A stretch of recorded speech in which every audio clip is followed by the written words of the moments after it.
look, journalists always have personal points of view. I mean, you can't be 100% neutral ever, and even aspiring to be is almost a fallacy.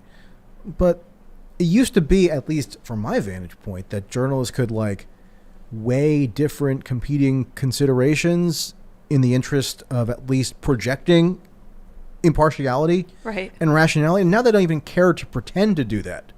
They're on an ideologically zealous mission, and they're proud of it, and they try to ostracize anybody who expresses apprehension about the need to see that as like the driving impetus for what you're doing. They're growing. That was part of the reason why I went on my nationwide trip to Because cover the aftermath of journalists the were riots. lying Because about everything. Yeah. even if they weren't lying, there was I don't know how many of them actively lie. That probably does happen. I actually, it certainly does They happen. do a lot. But the bigger problem in terms of why I was motivated to do that was because they were omitting. It was a lie by omission. Like, these were the biggest, most pervasive, most widespread, most damaging riots since at least the 1960s. Let's set this up real quick. Yeah. So for those that aren't familiar, Michael, you went on this trip around the country to all these different big cities, small towns, to actually learn about what the riots had done, why they were happening, how people felt about them. You took photos from all these different places. Yeah, took photos, videos. It was very simple, straightforward stuff, which if I was a full-time staffer at a major journalism institution, some of which are very well resourced, like the New York Times has a record number of subscriptions. They're in great financial shape. CNN, all these other outlets, they're, riding the Trump bubble for all it's worth, which is why I think that they're like probably secretly depressed that it could, that the gravy train might be running out relatively soon. But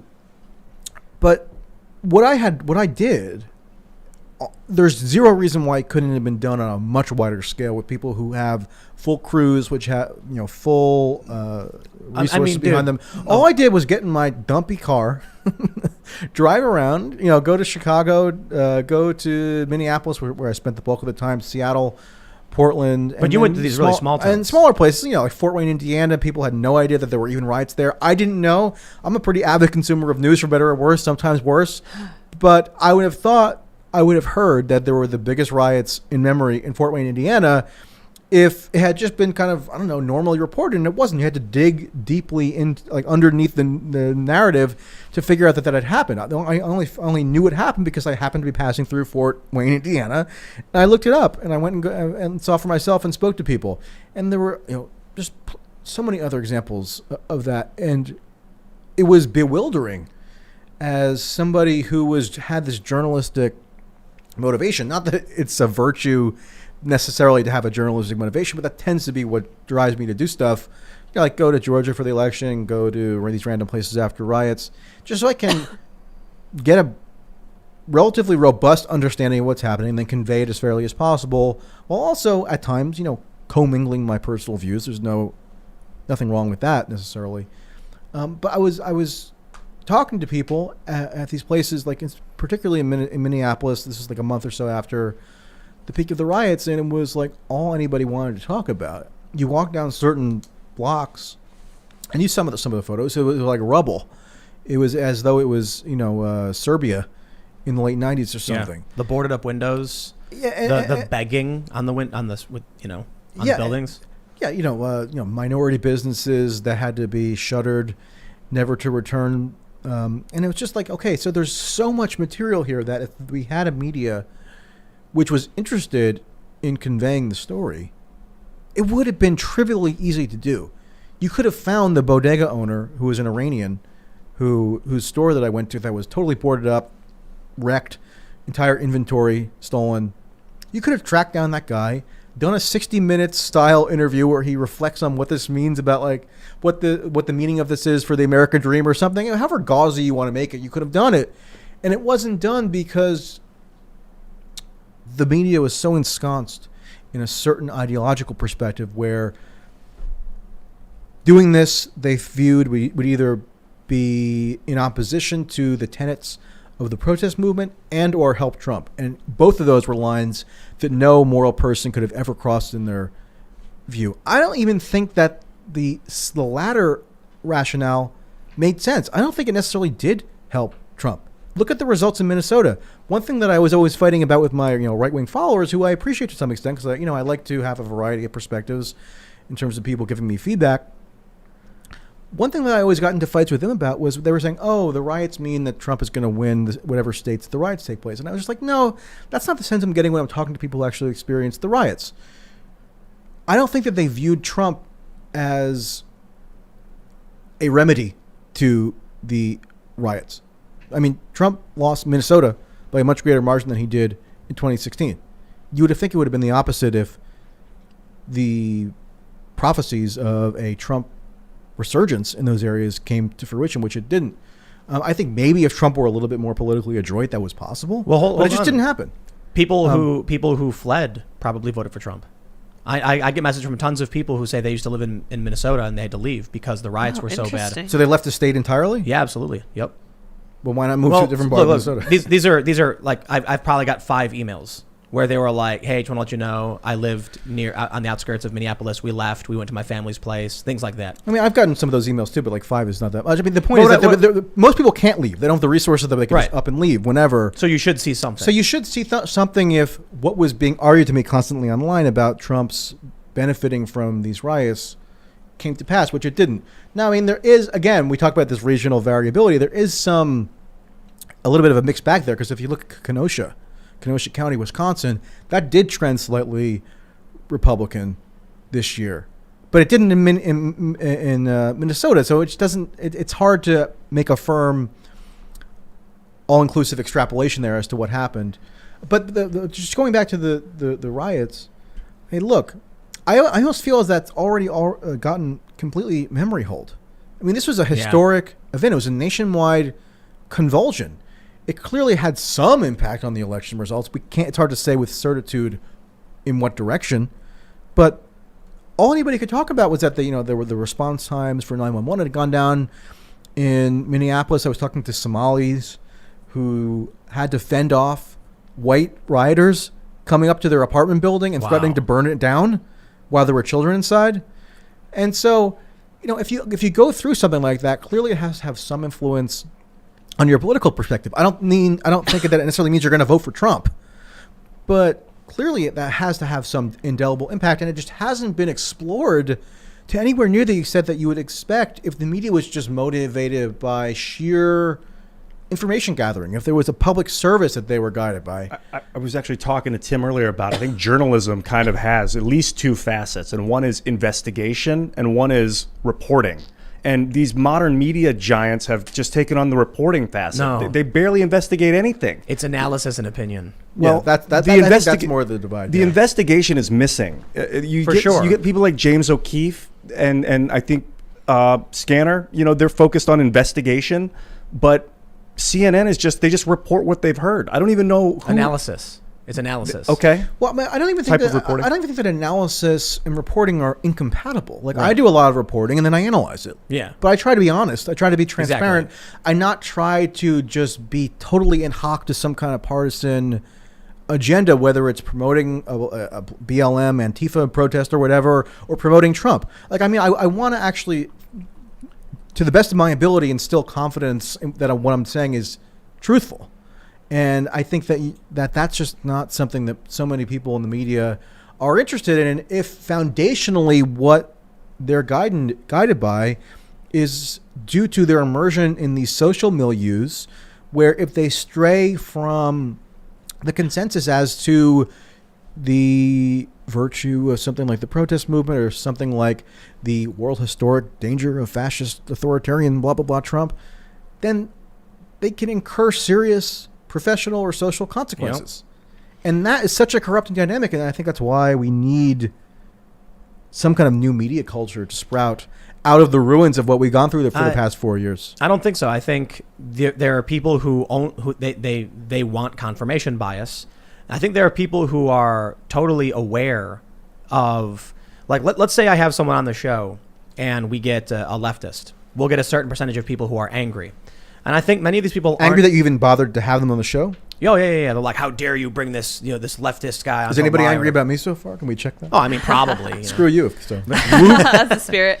But anyway, the point is, I think some of these people know the issue isn't that we disagree with this person necessarily. It's that their ability to speak will influence people. And by giving them airtime in any capacity, you are platforming them. You're hurting me. We don't deplatform. And so we've gotten that argument, like we've platformed people before, and I'm like, dude, I'll platform people. It's like the stupidest thing ever. Like to argue like I shouldn't have a conversation with somebody, because I would like to have conversations with somebody even if there wasn't cameras on us. You know, like the conversation we're having now would be great even if we weren't filming it. But I do my best to ignore any kind of pressure from somebody who's going to get mad at me because I might tell them the truth. And so what ends up happening is, certainly I have my bias on my YouTube channel. Like I clearly don't like Democrats. And people will watch that and say, Tim's lying on purpose to throw red meat to a follower. It's like, no, you don't understand. I just make videos where I talk about what I feel is important. And then people come to me. I'm standing on a soapbox and I'm yelling. And they're walking up around me to hear what I'm saying. And I have my biases. The difference with these news organizations is the editor says, don't write that. You're going to offend our audience. And then they choose to avoid certain stories because they're worried about losing percentages. And like, you have an active business decision to do this. Do you take any active steps to kind of, and I mentioned this at the very beginning, but sort of like to insulate yourself from the temptation of cognitive capture, where the audience, even if it's subliminal, even if you're not actively conscious of it, does have an influence on you in terms of what analysis you put forward or what you choose to do in terms of topics? I mean, there's a whole, because I find myself wondering if I'm captive to that. I don't think it's possible to necessarily I don't think it's possible, right? So an explanation would be, it's not possible to be fully immune to that, but I think if you're cognizant of its potential to hamper your ability to be impartial or objective, not that anybody has to be totally objective on anything, but you should at least be aware that there are these pressures coming on to you, and so there's counteract them if at all possible. So I think it's about mental fortitude. I think it's about your assuredness and your confidence in yourself. My political opinions have changed very little, or I should say they changed very little over the years, right? I think the one position I've changed on heavily is guns. In January, I straight up said to the people when we were at our house in New Jersey, and I was like, I don't want any guns in my house, period. No, you can't bring a gun in my house. I don't want guns. And then the riots happened. And then I was like, well, I'm going to go buy some guns now. And then I did. And now I don't want anyone taking them from me. So I'm looking at these policies, and my position on guns has dramatically changed because they want to defund the police. Then the riots they were very, very close to our suburbs in the South Philly area, or in South Jersey area, the Philly suburbs. And so I'm like, okay, I better have the ability to defend myself. Not only that, but death threats and someone tried breaking in my house, my opinion changed. But in terms of like my positions that I've always held, I've never been the strongest like political zealot, but all still fairly independent, left-leaning positions, progressive taxes, pro-choice, all that stuff, social justice in certain capacities, and pretty much stays where it is. I give my opinions on what I think, and then probably based on what I learn, there will be some changes. But core principles tend to be very, obstinate, as it were. But there are a lot of people on social media who don't have that, who just read the comments and then go for it because they're like, ooh, now I'm getting attention. For the most part, what I see is, I'll use David Pakman as an example. Do you know David Pakman? Yep. He did a video where he said, here are things that I can't talk about. And I tremendously respect him for doing this video. He said, whenever I talk about these things, I get attacked for bringing it up. And then he went through all of the things where his audience was like, how dare you bring this up? And like, how dare you talk about these things? And he just said it all. And I'm like, there it is, man. That's great. News organizations, I think this is the difference. What people need to realize about, say, YouTube is that, like, when I make a video, I'm like, here's what I think. I'm one guy. I'm choosing to talk about how I feel.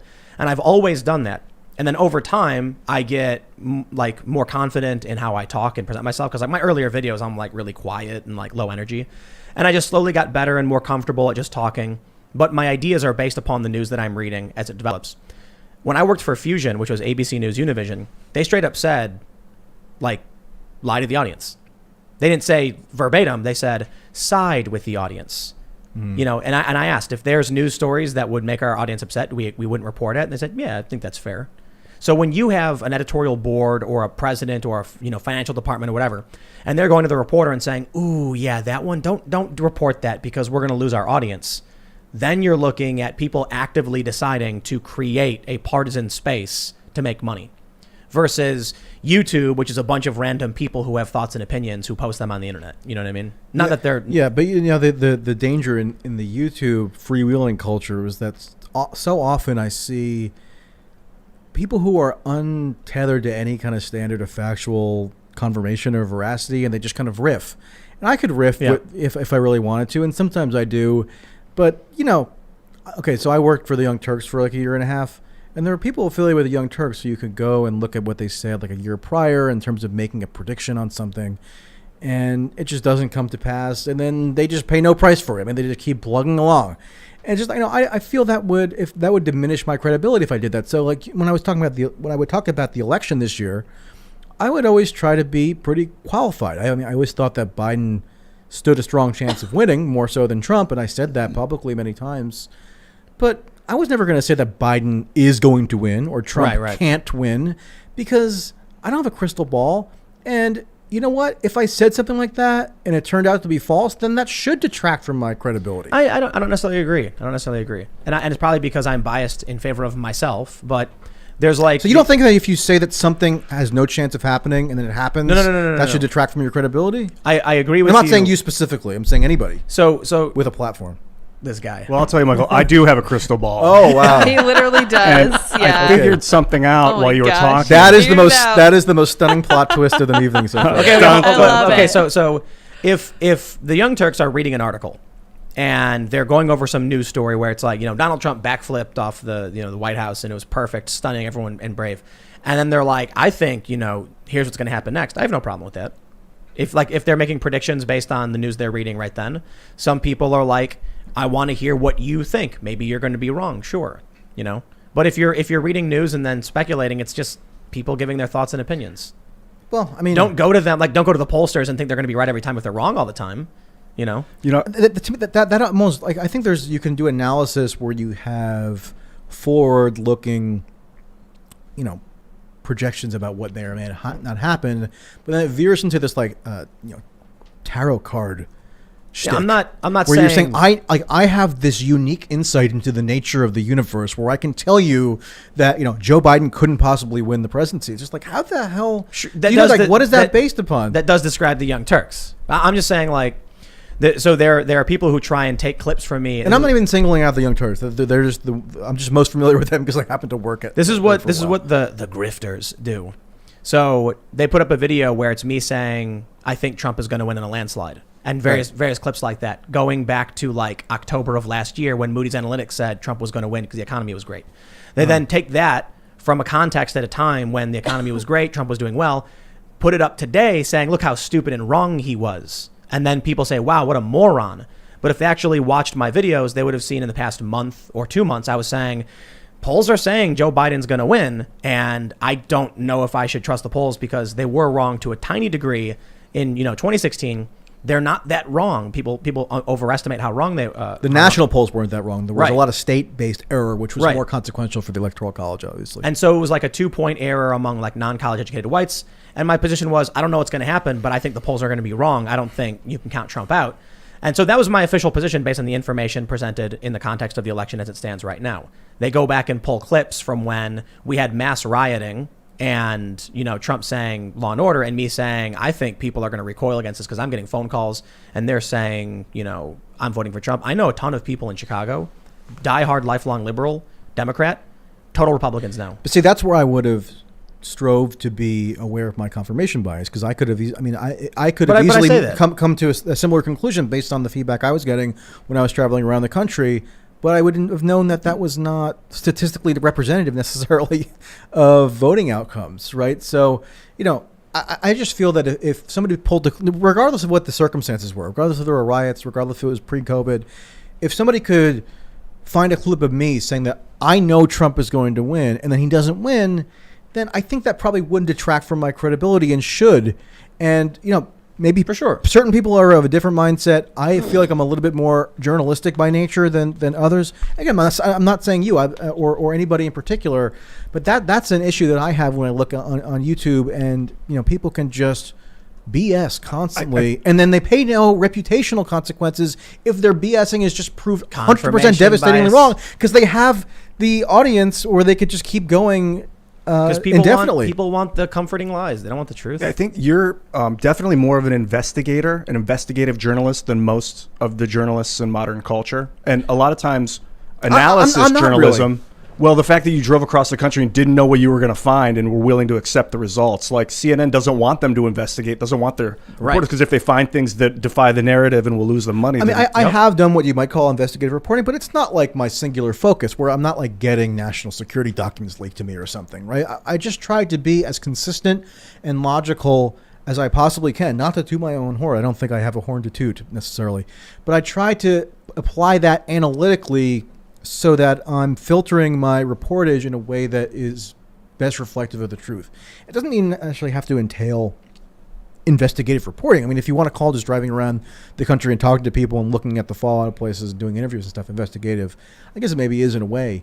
But really, it's pretty straightforward. And so, when I think there's a lot of problems with legacy media. I mean, that New York Mag article on New York Times was so embarrassing. To a woke yeah, and by the way, college campus. Barry Weiss got totally destroyed by her colleagues for making the exact same observations as were in that New York Magazine article. Yep. So she was proven exactly right. Whether or not you agree with everything Barry Weiss says, which I don't, but clearly her analysis of the institutional dynamics of the New York Times were on target. But again, the people who attacked her are never going to pay any reputational price. I mean, a constant recurring problem in the media, and this I think applies to both the legacy media and the alt media, YouTube media, whatever, is that there's just never a price that needs to be paid when people get stuff so flagrantly right. You'll get but hilariously wrong. I mean, I was fighting with leftists in March who were saying there is no chance that Biden could win. I was like, what? Right. How do you know that? How are you so certain of that? It's not about predictions. It's about facts, in my opinion. It's about analytical extrapolations that have no bearing on reality. The way I see it doesn't matter because it gets you the engagement that you want, and then you could parlay that into a bigger audience. The bigger issue I have, the issue I have that I think is more pressing is when you have New York Times writers who constantly put out bunk garbage and they have no reputational penance or whatever, and they get ad revenue. And they get that. Russia. I mean, they were the absolute. The New York Times won a Pulitzer Prize. Did they win more than one for their Russia reporting? It was all fake. In 2017, and I wouldn't say it was fake in that what they were reporting on was just fabricated, but the premise upon which the reporting was based was entirely erroneous. Why would you shouldn't you? So what I recommended when those Pulitzer Prizes came out was either throw them in the dumpster, give them back, or abolish the Pulitzer Prize writ large because it's meaningless now. The way I describe it is people were like, well, the reporting was sound. And I'm like, listen, if I hire like a groundskeeper or whatever for my house, like someone, lawn care guys, and they come over and I say, I need you to mow my lawn, and say, you got it. And then an hour later I come outside and my neighbor's lawn is mowed perfectly and they did the wrong lawn. I'm not. You want to give them an award for that? It's like, great, they did the work. I get it, but that's not what they were supposed to be doing. That's not the work that needed to be done. If what you're reporting on isn't literally fabricated, but nonetheless it's so directionally off course that what you're doing in effect is misleading the reader, then you're doing it wrong. Look at it this way. It's like a marathon starts and one guy runs 26 miles the other direction, and they're like, well, let's give him an award anyway.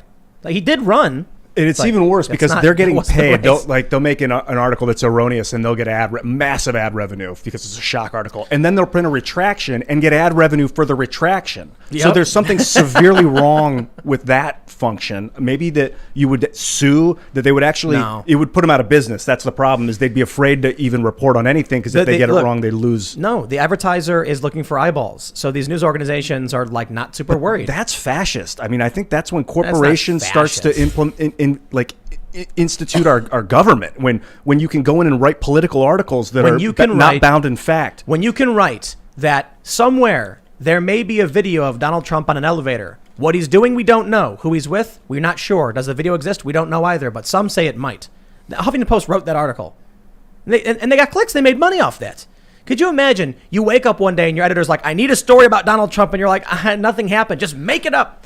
Donald Trump may have been in an elevator, I guess. No one knows if he was or why. When you've been on the receiving end of journalists just straight up making stuff up about you on the internet. Oh, yes. You have no recourse. I don't know if you've experienced this or Definitely. not. But I haven't. Like, I'm not even that big of a target necessarily. I mean, I guess some people are vaguely aware of me. But if they could do that to me, then who's to say who they could do it to? And I think obviously social media so exacerbates these dynamics. It's absurd. I mean, you can't even compare it to a past era. But one reason for pessimism about this election, and I didn't vote for Trump. I didn't vote for Biden. I just left my ballot blank and voted for marijuana legalization in New Jersey, which did pass, thankfully. Cool. As somebody who had to sneak into the woods as a teenager to indulge in that, I kind of felt like it was my cosmic obligation to vote in favor of legalizing finally in New Jersey. But anyway, one reason to be pessimistic about this election outcome is, and this isn't an argument for Trump per se, but it is a recognition that all the tactics that were used to undermine Trump are now going to be viewed as vindicated. Yeah.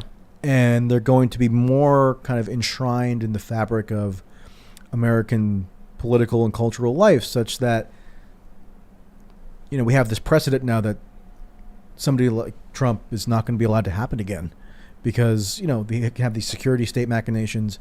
You could have the total discarding by the media of the principles that they had previously worked on the basis of before. But then when you have somebody who's viewed as such a mortal existential threat, that all goes out the window. You have just this constant resistance, where the election in 2016 they did try to delegitimize it. Yep. By automatically launching the quote resistance with the hashtag and seeing that through until it culminated in Trump's impeachment. So all those tactics, I think, were done for the singular purpose primarily of undermining, hobbling, and ultimately defeating Trump. And if that's proven to have worked, that's a really ominous sign for the nature of American democracy. I'm not saying that Trump has been a perfect emblem of democracy and all that he's done, but, I think that the media is so blinkered in their inability to recognize that the oppositional tactics employed to degrade Trump have really damning long-term implications in their own right. Thanks for checking out this clip from the Timcast IRL podcast. We do the show live Monday through Friday at 8 p.m., so come back to check us out when we go live. Don't forget to subscribe, hit the like button, hit the notification bell, and we are also available on all podcast platforms for free if you want to listen to us there. Thanks for hanging out, and we will see you all next time.